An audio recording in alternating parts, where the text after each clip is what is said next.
people still don't get it today. They're just not marketing properly. They're using 2017 techniques, long keyword titles, horrible bullets, just keyword stuffing. That's what it comes down to. They're not understanding or keeping compliant with Amazon. Welcome to the My Wife Quit Her Job podcast. Today I have Norm Farrar on the show. And if you sell physical products online, he is someone that you absolutely need to know. He is a legend in e-commerce and the Amazon space. He is an entrepreneur, business coach, and host of the Lunch with Norm podcast and the Marketing Misfits podcast. I've been on that show before, and he's interviewed some of the biggest names in e-commerce. Now, over the years, Norm has built, scaled, and advised multiple 7 and 8 figure brands, both on and off of Amazon. And he's an expert when it comes to branding, influencer marketing, logistics, sourcing. He's helped hundreds of sellers. Now, in this episode, though, we're going to be talking about how to grow an Amazon business through community and how to stand out in an oversaturated marketplace and the real strategies that people are using today. He doesn't hold back. And welcome to the show, Norm. How you doing, man? Hey, it's great to be here. And you've been on both podcasts, by the way. I have been on both podcasts, and thank you so much in 2023 when I was you helped me promote my book, which I'm very appreciative of. No Selling problem. books is difficult. It is tough. I don't recommend it to anyone. Yeah. Okay. So one thing that I've been on both your podcasts before, and you have a lot of things going on. Like I was just kind of looking on your Mm. site. Where are you personally focusing your time today? And one thing that I wanted to know also is, are you still selling on Amazon actively? I am. I really love working with brands though. I see so many opportunities that people are missing. So many of these niches that are sub niches of sub niches that have opportunity nowadays, and it just takes time. But I talk a lot to different people at events, and people come up to me and they'll start talking to me about their products or send me over their products. We used to have something on our Lunch with Norm podcast called Trash My Product. People would send me their products and I would just trash them. But I mean, I would say the good, the bad, and the ugly. And people still don't get it today. They're just not marketing properly. They're using 2017 techniques, long keyword titles, horrible bullets, just keyword stuffing. That's what it comes down to. They're not understanding or keeping compliant with Amazon. And so I kind of lean that way because I see that there's so many opportunities to help people. And I think if the opportunity arose, oh, by the way, like we have our own factory in China. Oh, So my family has owned this factory in China for about 7 or 8 years, and we had two factories in Taiwan. So amazing. yeah, Okay. yeah. So we were doing subcontracting, not subcontracting, but contract manufacturing. We had our own private labels, and to this day, we have our own private labels in the PPE space on Amazon, and then I have some in the beauty space and pet space. Okay. I want to dig into this a little bit. How does one start a factory in China? Well, technically, technically, I cannot start a factory in China, but we have general managers in China that are working the product, the manufacturing component for us. But you own it, right? Meaning like you spent the money to develop the We factory and developed everything. everything. We built the machinery. We did everything. In fact, Okay. I'm going to tell you, if you don't mind, I'll tell this really crazy Yeah. Yeah. story Yeah. about an 7, 8 figure business that started with my mom going to CSV or CVS in the States, coming back with cosmetic foam. And she said, I hate when this foam turns yellow. And my dad said, well, like, what do you mean? He says, it's not white and it's not white all the time. It always turns yellow in the bag. And she says, you should do something about that. And my dad said, oh yeah, do you think that would sell? And she goes, every woman needs cosmetic foam. So my dad's very entrepreneurial, and he went out, he hired a chemist, he built this machine in the middle of this factory in Auburn, Maine. Then that machine ended up in Taiwan, and we became the probably the number one producer of EVA foam and cosmetic foam in the US and globally. And we did all sorts of things with it. It started out with cosmetic foam, it turned into wooden stamps, that little EVA part. Well, we started manufacturing the whole wooden stamp. Like Uh-huh. overnight, we became the number one, the largest child's wooden stamp manufacturer. We opened up another factory, but this all started from my mother saying, "Oh, can you turn this yellow and or turn this white?" And my dad just taking that opportunity and just saying, "Wow, this could be something." So that's how it all started. It went from Auburn, Maine. Like he had a place up here in Toronto, family business. I worked with my dad for a long time in Auburn, Maine. He had multiple companies already under his belt, but then the opportunity came to go to Taiwan in the 19 early 1990s, had the two factories there, and then went over to China because it wasn't cost effective in Taiwan anymore. Are either your parents, do they speak the language? No, no, but my brother really, like, he does bunkerisms in Chinese. You know, he's Interesting, okay. That's amazing, that's an incredible story, Norm, seriously. Wow, okay. yeah, is and you know, so I come from an entrepreneurial family, but if I see an opportunity, I I jump on it in a second, and that might be a problem. You know, I see shiny objects. I like to get rid of those shiny objects, and when I find something I like to hop all over it. Like right now, Uh-huh. I'm finding an opportunity now. A lot of people are going to go, "Oh God," but I found a huge opportunity in the cigar market, and like having a proper database where you can find the information and the paraphernalia. So there's not a really great online source for that. So today, one of the things that I'm working on is building out sort of, and I'm hoping to do this, the world's best cigar database. That's what I want to do. See, that's niche enough to actually work, and I think, Cuba hasn't been open all that long, right? Is that why no one's done it before, or No, like manufacturers have done it, and Cigar Aficionado, Uh-huh, they started the rating system back in the '90s, and they've done an excellent job. But I want to, I think there is an opportunity to dumb it down enough for the average consumer who doesn't, they just want to have a smoke, right. and then to the more enthusiast, and the area that's missing is to the cigar lounges.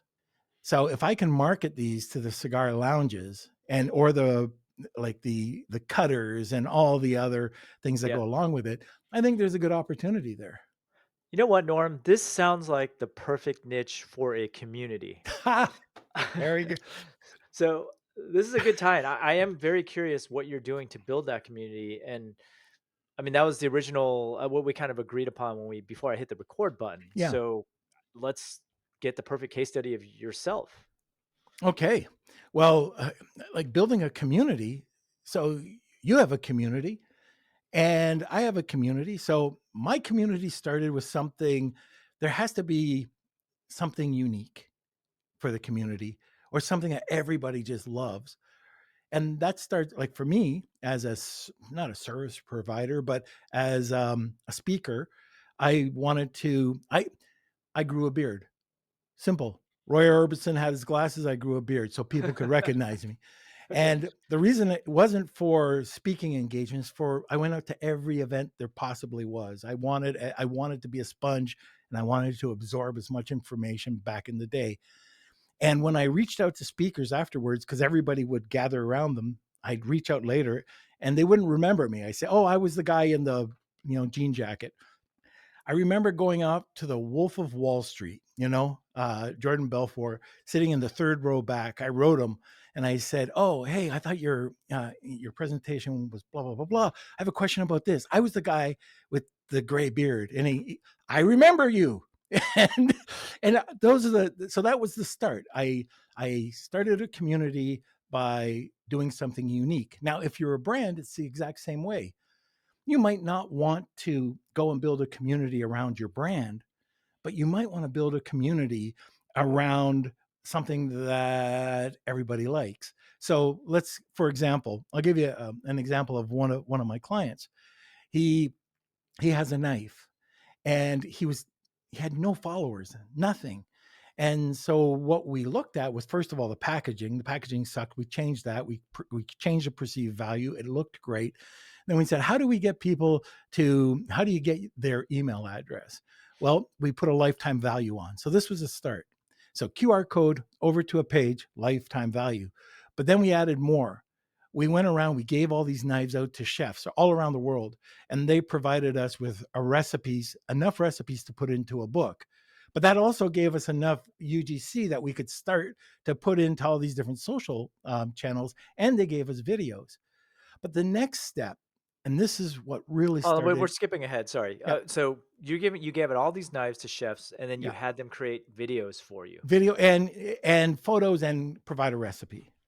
Okay, was that easy to do? I mean, Yeah. do you just send it to them, or do you Well, no, we did have an outreach program, and okay. we also, so we had to say, like, who who uses chef knives, right? Well, outside of the consumer.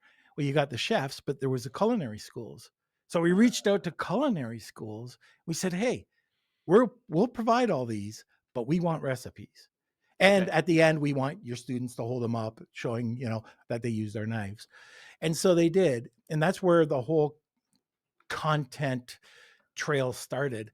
So we got the lifetime guarantee. That was enough. Right. But then we said, "Hey, here's a book." Now we have 3 cookbooks, by the way. But the final step on that landing page, which nailed it for us with this community, which is the weekly meal plan. So every week we Mm, created a meal plan. We sent it out to each one of these people in the community, and it went to this um, just this Facebook group at the time, and that grew to 7,000 people. So the ability to have 7,000 people get a meal plan every day or every week, and then in your group, you're not promoting anything. Your goal is to get them to come from that group to your brand, mhm. and then you can promote. And then you can have a whole different way of talking to these people. But the ability to go out and grow your brand, go wide. Now the person has 11 knives, and every one of those people see those product launches when they happen, and you don't really have to discount. So you're getting them to buy your product. They're posting. We run contests. So it's on their Instagram accounts or wherever they're posting, which is gathering more people to come in. So that's step one. So Hold on, I have questions about step 1 real yeah, quick. So you mentioned a Facebook group. I've actually recently started migrating my Facebook folks over to Discord. Do you still find Facebook groups effective? Because I feel like the reach is not that good. we've our group. So for us, and this is a whole other topic, but it's building different types of community, like do blitz marketing for communities. So we do have a Facebook group, and they still have a Facebook group. Right. We've transferred a lot of our community over to our WhatsApp group. So Interesting. yeah, WhatsApp. we Okay. found that WhatsApp was a lot more engaging. And here's when and I'm going to come back to the other group in a second, but Okay. here's when that you've got a group, like a community. And we kind of joked around just before we came on here about moderators, but you can build a group. You can get that group going. You get really involved with the group. You're actively involved with the group. And then as people are coming in, they're asking questions, and you start to see other people answering the questions. And then you can see, like, there are going to be people that come in, spam, and you got to get rid of them quickly. So you get a few moderators. Well, I can go for a week without even checking on the group, and I'll come back and there's like 50 questions or 50 conversations going on. That's when it's successful. There's a lot of people that mix up engagement and followers with vanity. And so you might have 400 people in a group, and that group is just moving and shaking, while you have 10,000 people in this other group because you bought a whole bunch of followers, and all you get is a whole bunch of thumbs up, emoji, emoji, emoji, and it's nothing. So it's worth way more at the end of the day to have a group that's engaged. And you have to Mhm. prompt sometimes. If you start to see the group kind of, you know, going into a lull, ask a question, have a survey, but keep them engaged. And like for us, our engagement is it's been there for about 3 or 4 years, and it's steady. Sometimes you got to give it a pat on the butt and maybe run a contest or do something, but it works. And then to get more people into that group, like for me, it's easy with the podcast. If I go on other people's podcasts, people might hear me and then they might go over to the group. But for a brand, they should do the same. They should check out a podcast. If it's a pet product, go on Mm. other people's podcasts, write a press release, do something, drive content. And here's something I think we might have talked about this. When people are writing content nowadays, a lot of it is just press a button, and that shouldn't be. Some of it's got to be unique. For me, like I have a content company, and that company it writes press releases, but I have to have that sort of senior editor position that makes sure that the content is correct. They fact check it, and then they send it out. And then if we're writing a blog article to go around with that press release, it's got to be something that we can change up. And we change that up it could be every quarter. We try to change it up a bit just to kind of get Google going, aha, we got some more in contact. But content. But what they miss, most people take a look at it, Steve.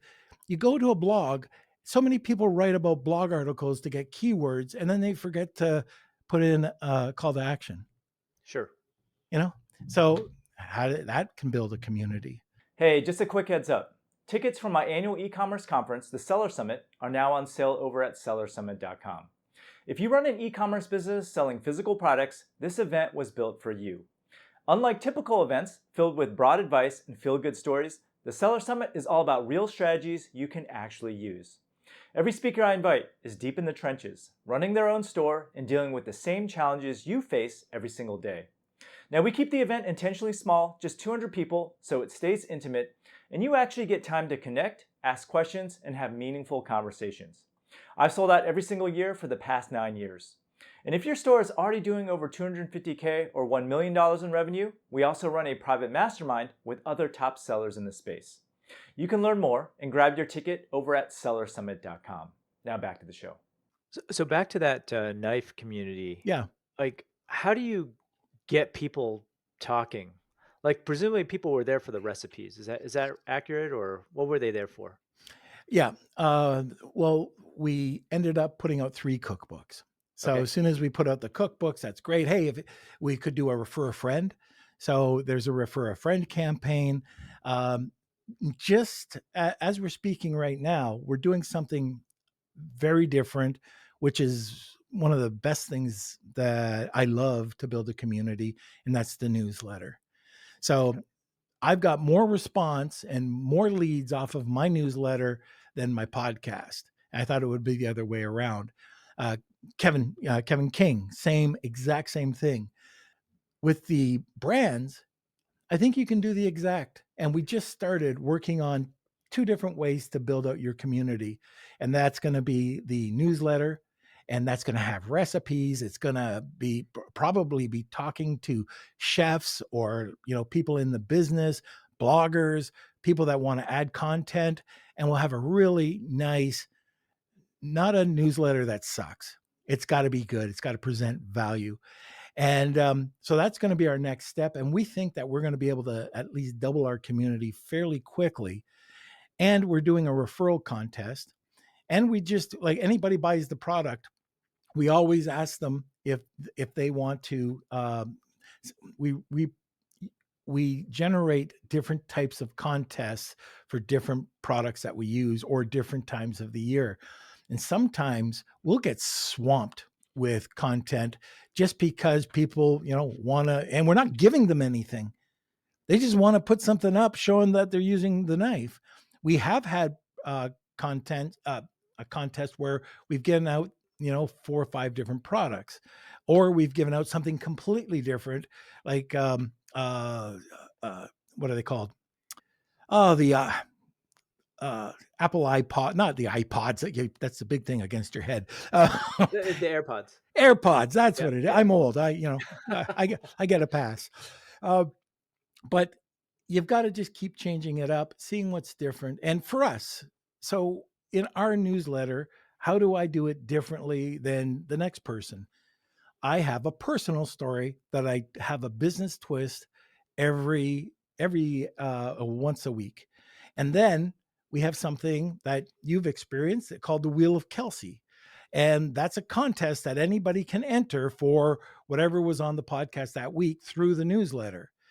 And that just keeps people coming back, and you can see where the engagement is, and you'll see that, if people like the article, like there'll be a poll underneath it, Mhm, and that's just different. So we have to find that for each brand. And if you can do that, you can have that newsletter go out, and you've got all those, let's say, 7,000 emails.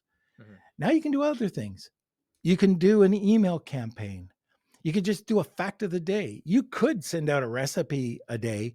And, if you think that, oh, I'm going to be annoying people, well, they'll unsubscribe. Then you got nothing to worry about. Get them out of there quick. And the people that want to see your product and a lot, or your service or whatever it is, they'll continue it.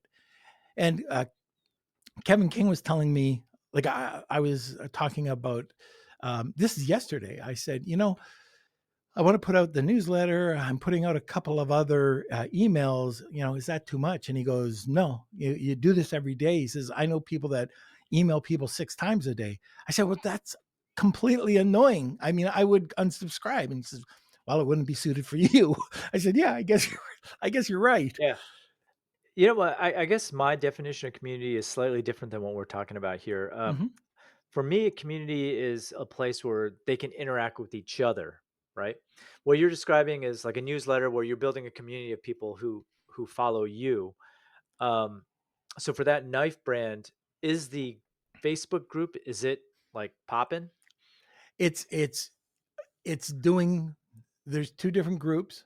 The one is really popping Uh-huh. because it's about recipes, and then they start sharing their own recipes and cooking ideas, and just different ways of doing things, how to heat a potato faster, just really cool little bits of information. Then you have the other site which still provides value, and they have a recipe of the week. They have value added products, but the real community is the community that's talking about the niche. Okay. Okay. And like, for example, with you, if you want to have a community popping, that newsletter draws people. It's a funnel. It draws people into the community, and then you can start talking, like, we're one common value, right? Mhm. So like-minded individuals, and that could be either brand or it could be niche. So yeah, it's all just different ways that you can funnel down. I guess one of my problems in the past with communities, like a Facebook group, for example, is that you need to jumpstart the engagement somehow. So it sounds like what you do is you do contests and you do giveaways and whatnot.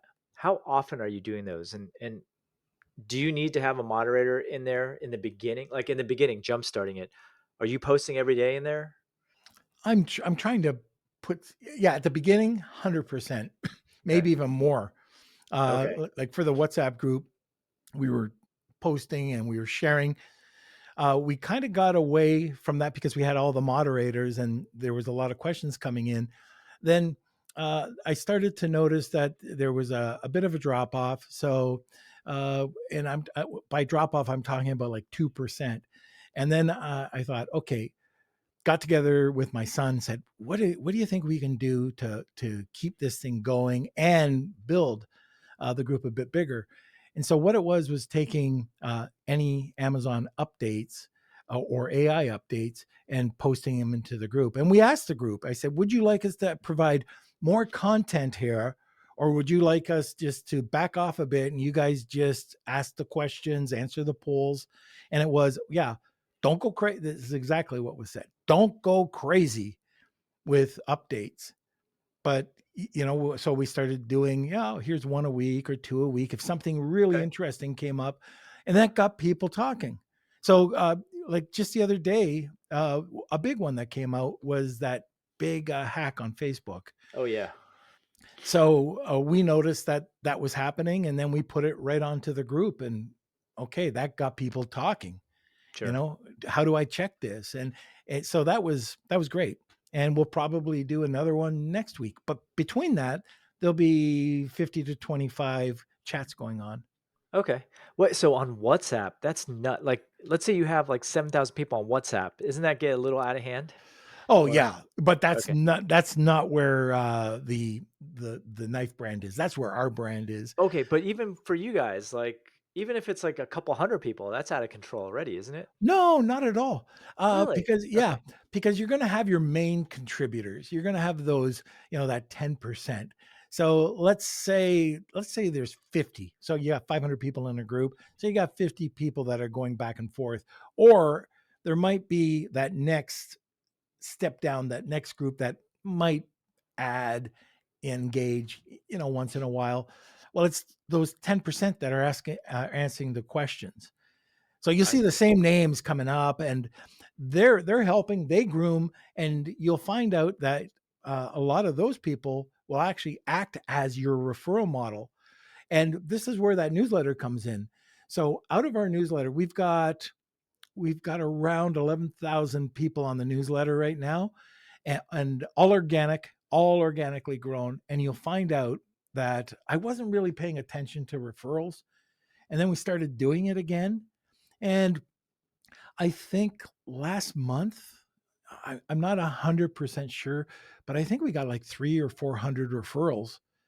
So Wow. I would have grown this a lot faster if I would have done this a lot earlier. How do you implement the referrals? So, just to be clear, there's a link, right? Yep. If someone clicks in, refer someone, they get credit for the referral, right? They get credit. And what we did, we made it really simple. A lot of places that are building communities say, give us five referrals, and you'll get a cup of coffee. We just say, hey, give us one. Give us a referral, and we're going to give you this really cool prompt. It's a PDF. And then the next one is a small course that we talked to uh, one of the guys over at Mark DeGrasse. Over at When Mark DeGrasse went on his own, we asked him if he had a course or anything we could use. Well, you get five, and you get this course. And it starts to build up in value. Honu is one of my companies. We gave a Tariff Terminator. That's a $400 product or service. Right. So we grew it out, and I think Kevin even gave us a virtual summit ticket. Um, Anybody who gets to, I think it's 100 referrals or 250 referrals, they get that. But you just build it up. But the first one is just make it easy, and then the person that gets referred, typically you'll see that they refer somebody. What tool do you use to keep track of the referrals? We use Beehive. So Oh, you Beehive use Beehive. is, yeah, it's So it's perfect built for, into Beehive, right? it's built into Beehive. Yeah, Okay, I see. Okay, so referrals is actually a pretty good contributor to your newsletter. It sounds like. absolutely. It is. Yeah. And then you're incentivizing. I should actually. I don't think I'm on your newsletter. I'm on Kevin's. What? So, sorry, Norm. I'll join it right now. And you know how that hurts? I thought I was on, but I don't I get hear that emails all from the you. time. Oh, I'm What? on Kevin's. Sorry, Norm. It's simple. LWN.news. There's a shameless plug. NWN. Yeah. Okay, lunchwithnorm.news. Okay, I'll No, do no, that. no. No? Yeah.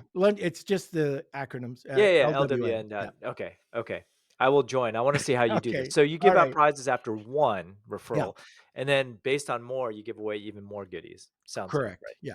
Okay, love it. Okay, and I guess you could do that with e-commerce as well, right? Sure. Perhaps you could give away, I don't know, perhaps free product maybe after referrals and whatnot? You can. I have a rule of thumb. Mhm. I don't know if you do this or not, but I don't like giving away my own free product. I'll give away other things. I'll give things that are related to it, but by giving away my own price, this is just marketing. from back old school marketing. Don't give away your own product. And so ideally, I don't want to give away any of my beauty products or the pet products, but I would give related or added value products. Interesting. What's the rationale behind that? It cheapens the brand. I see. Okay. Even if you have just like, okay, Yeah, and you know what? If you give away a $10 bar of soap, not a lot. I can't see, yeah, like you say, I can't see how that's cheapening the brand. But if you don't see that soap, or you keep that soap at, a higher dollar price right. point, I don't know. It's just something I learned, just through No, the it makes years. sense. It Yeah, makes sense. If you see it for free somewhere, that instantly devalues that right. particular product, at least in the Yeah. eyes of the consumer. Like we give out this free handkerchief for a text messaging number, for a phone number, but that handkerchief we don't actually carry in our store. See, that's different. Yeah. And then usually, what we give away for free is just excess stock of our supplier who just wants to get rid of it anyway. Yep. So And that's perfectly fine. okay, great. You're building up the newsletter, and then that's funneling people to the group and back and forth. In terms of the group, then, what do you do there to generate sales? Like whenever there's a sale or promotion, you just post in the group and it just kind of naturally goes out? Or In the niche group, you Mhm. can do that. Like, you can say that you have a new product coming out. One of the things is there's got to be a lot of value there. So I don't know if you know Wilford Lightheart, but he always said, a great guy. He always says you have to be engaged before you get married, and so Right. lots of value, lots of value. Maybe there's nothing. I mean, maybe there's a month go by and there's nothing in there about anything. All of a sudden you have a pre Prime Day sale just for the users of that group. And if you want to check it out, you can come over to the brand, or yeah, over to the brand. So you get them to shift momentum, come over to the brand, buy the product there. And you still got a few things going on over there. You're still, giving some facts, recipes, whatever it could be.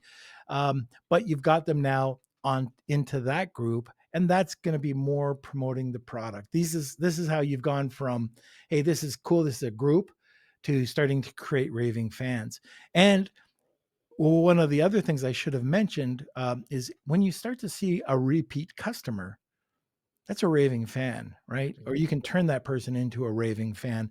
And you can take that person, segment it in if you're like for us with the newsletter, we can see people that are giving us um, lots of referrals. Well, I think that's a fan. For a brand, if you see that somebody in Amazon is buying a lot of your product, or they've got repeat purchases, or in your Shopify store, that's a fan. And now you can reach out to them and see if they want to, do more of a brand ambassador role, or you're going to give them a discount if they can help promote your product.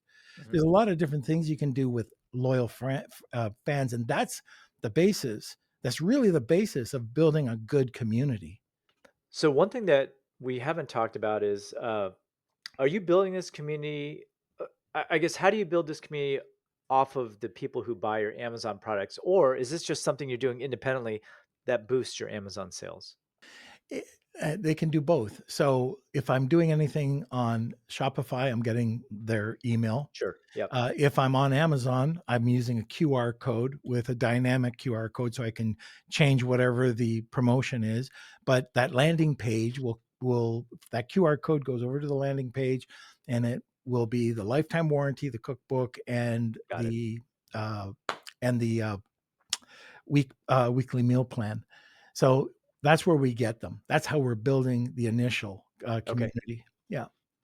What platforms? I mean, I've been very dissatisfied with Facebook groups Hmm. just because I feel like Facebook doesn't really do a good job of alerting people when there are new posts. I mean, once upon a time it was good. Now Right. it's not so good.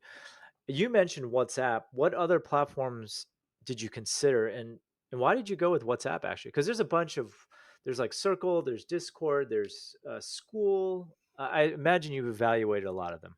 Yeah, and I am like I have a Circle account. I've got I have done blitz, like blitz marketing. I touch a little. I give people the opportunity to join a community that they want to join. So as little or as much as they want. I don't have Discord. That still kind of goes over my head, but and maybe we can talk about that because maybe I'm missing a really good opportunity on Discord. But but we've gone into TikTok. That's Okay. a newer venture, which I thought was kind of cool. Telegram is another area that I like. I was talking with Gracie Ryback the other day, and she was saying, how her big group, like she loves Telegram. I know a Interesting. few other people that are on Telegram that really love that. I had to shut it down because I use something called Rambox, by the way. I don't Mhm. know if you've ever heard of it. No, what is Oh, that? it's a lifesaver. So you ever feel like you're answering or trying to, navigate all these communication channels? Yeah, Rambox puts it all into like you put all your social into one area. You look at one area, and I have my assistant go into the accounts and anything that's kind of generic answering. Boom. If it's if it's something I have to answer, she lets me know. But it's all there. One simple I love it. app. Is that a paid app? Yeah, it is like $3 a month or Oh, something. that's It's it? yeah, it's Okay. not, it's cheap. It's cheap. Okay, so basically all your social media gets piped into one location. All your communicate you so you could break it into like let's say you have a ton of Slack groups, all one. Your messenger, you could have anything that you're communicating with. Then you can have another icon that you click, and it's all your social media and their channels, or you can have them all in one. It gives you the opportunity to take almost anything and put it into an icon where you just have to click, and it'll show you those annoying, the red dots. Oh, you Yeah. got a message. Well, I don't like looking at those, but if something's urgent, I got to respond. I got to I love it, respond. Norm. Okay, that one tool reference could have saved a lot of time for everyone listening, because it is a hassle, right? Yeah. The way I do it is everything gets piped into Gorgeous, Mhm. but still it misses stuff from time to time, and like Discord doesn't go in there, for example. So, yeah, Yeah, and it does circle. It pretty much takes care of everything. Now, I don't think I have Discord in there, but I'm sure it would filter it your probably messages. supports it. Yeah. I'll definitely check it. So it's called RAM Box. Box. Yep. All Okay, one word. okay. Now, in terms of managing community, you mentioned like now you can step away Mhm. for a little bit, or you have moderators. So, two questions. One, how long does it take before you can step away? And then two, how do you find your moderators? And are they paid moderators? Are they volunteers? I I think at the beginning when you're building a community, it's your baby. So you want to make sure that the culture's there, you're on track, that people aren't abusing it, and that is a problem up front. So one of the things that we try to do is express, like going into WhatsApp. They well, here's the interesting thing. You want to make sure that you don't have these jerks that come into your community and are spamming and just trying to promote. And one thing I learned, and Kevin does this on his newsletter, to get into his group, you have to become part of the VIP. Now, that VIP, how do you get there? You have to refer 5 people. So you actually are into whatever he's doing.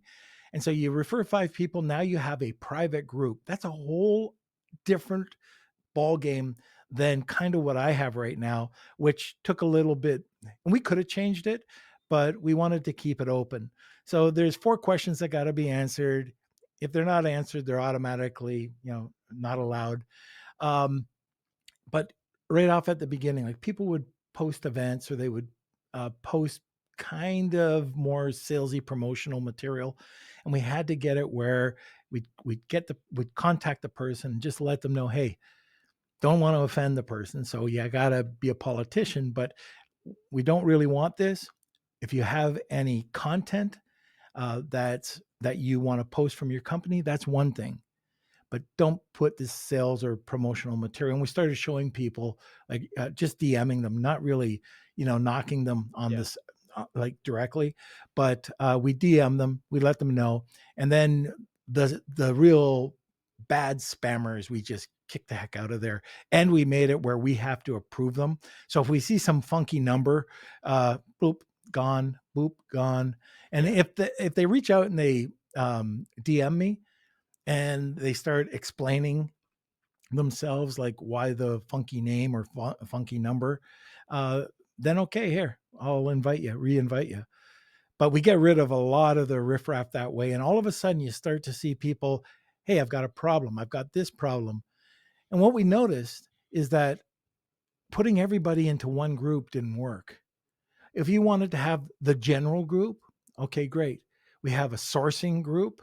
We have the lounge where it's just general stuff. Like, people are talking about something funny, a game, like a soccer game or whatever it is. They'll just put it in and they can start talking about that.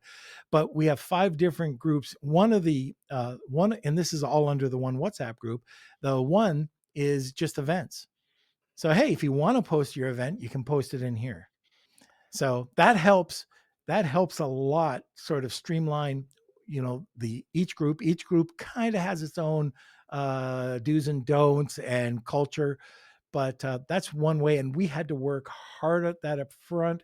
We had to get people engaged, so that required questions or answers or statements, facts, Yeah. and just getting them to start to engage. And then afterwards, I would say a few months into it, we actually had somebody reach out to us and say, hey, would you like me to help you be a administrator? And another person did. So now I think we have five people that are doing it. And when people kind of sneak in there, people can be sneaky and all of a sudden start to spam, they're gone in 30 seconds. Got it. Okay. It sounds like there's a ton of work up front, right? There's a bit But of where it's depends on how much you want to put into it. yeah. But it seems like you have to put the work into it if you want it to start popping without you, right? I mean, you got to create the engagement even artificially a little bit early on, right? Yeah. Yeah. Yeah. But and what's interesting is the newsletter. So let's say um I have a webinar. I can put that into the newsletter. People come on to the webinar, other people promote the webinar, they don't know about the group. After the webinar, you'll notice that there's 5 to 20 new people that come in from that webinar, which is from the newsletter, not the group. Right. No, I get it. I mean, I totally see the value in all this, especially in a world where uh, email reach is getting reduced just Mhm. because like the ISPs are more strict. Even SMS is getting a little bit more strict. There's actually spam inboxes now. Yeah. Whereas if you have a community, it's people who are kind of locked in. They know who you are, and it's a much better way to reach people in the long run because it's not gated by any ISP or anything like that, right? Right, and if it's a brand, those raving fans, that community really wants you to succeed. Yeah, yeah, And one thing we never talked about, but another area that's big for helping to build a community is also your Google Business Profile. Talked about that for years, and now Google Maps, Google Search, yeah. but that is an area where you can drive all your reviews and you can put in these shoppable images, and it's a great source of well, first of all, uh, if you're running any keyword phrase, long tail keyword phrases, and you're number one, you're going to take up that space. But man, it's such an awesome area to be able to really share everything about your company. And the other thing, by the way, if you are if you're an authority for, so either authority on your brand, or if you have a profile brand company, you should have your Google Knowledge panel set up and your Google Knowledge graphics set up, and that way that'll really help make you stand out on these searches. Okay, so that's actually one thing that's been tough. Like getting a knowledge panel Mhm. in Google is actually difficult. Um, I'm curious what your procedure is. And by knowledge panel, I mean like when you Google yourself, Yep. like the panels pop up, right? Yep. What is your strategy for getting a knowledge panel? So what I did, so different keywords will generate different panels. Like right now, I know I have 12 panels out there. Okay. that aren't merged, and I've tried to merge them. Some have, some haven't. But when you go when you type in your name and whatever it is, you could type in your key, just your name. And for me, I'm lucky I don't have a name that everybody else has. True. But but you'll have the three dots. You click on the dot, and it says "Claim Your Knowledge Panel," Mhm. and you need to click on that. It's not easy because they want to make sure that you're actually a verified authority figure. Yeah, yeah, So, for you, Steve, that would be easy. You just have to click on it. They'll see that you're a podcaster, that you're an entrepreneur. From what I've seen, I've either had to be an entrepreneur or a podcaster. okay, They keep switching it. Google loves just to keep switching. So one time I see I'm that, the other time I see I'm a podcaster. And then once you do that, you're going to have to go through a series of questions. They're going to ask you to open up your passport or some sort of government yeah, ID, take a picture, send it in. Then they manually will go through and check you out. And so within a day to 5 days, you'll get a verification saying, yeah, you did, you are, or you're not. And anybody who has a brand, like I was talking to somebody at an event, and they're very well known, and they were rejected. And I hmm, said, how did you get rejected? And I think they just sent the wrong information over. If you would have, if they would have come in, shown that they were a public speaker, that's an authority. That's an right, authority. They should have got it. And I would just, retry. But I've tried different keywords, and I see, like, for Amazon, for Lunch with Norm, for Marketing yeah, Misfits, and different panels will come up, and it'll, claim your panel. Boom.